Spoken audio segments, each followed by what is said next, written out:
This is not an AI story, and that's exactly the problem. Apple is growing again fast. Margins are at record highs. The iPhone cycle is strong, but none of that is surprising anymore because the stock already assumes it all continues. This is no longer about discovering growth. It's about whether Apple can keep delivering perfection.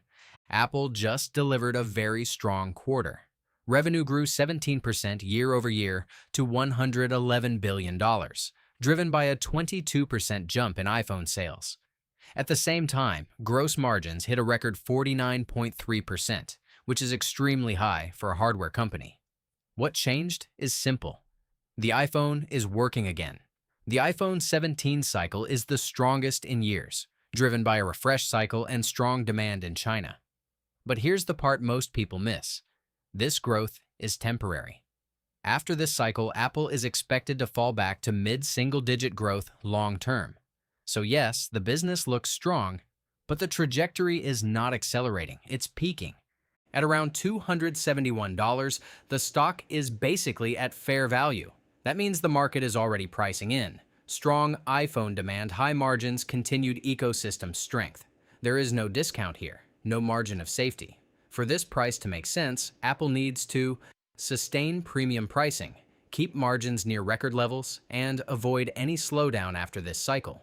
You're not paying for what Apple is today. You're paying for everything going right.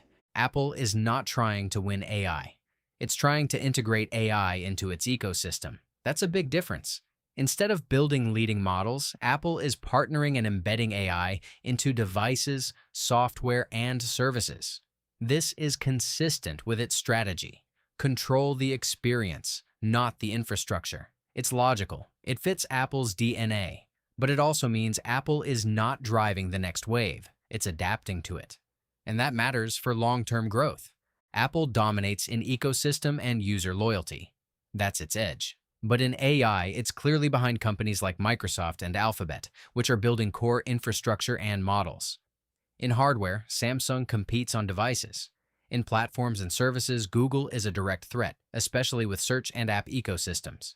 Apple wins on integration. It risks losing on innovation speed and AI. The biggest risk is simple. The iPhone slows down again. Because despite everything, services, wearables, AI, the iPhone still drives the business. If this cycle fades faster than expected, growth drops quickly.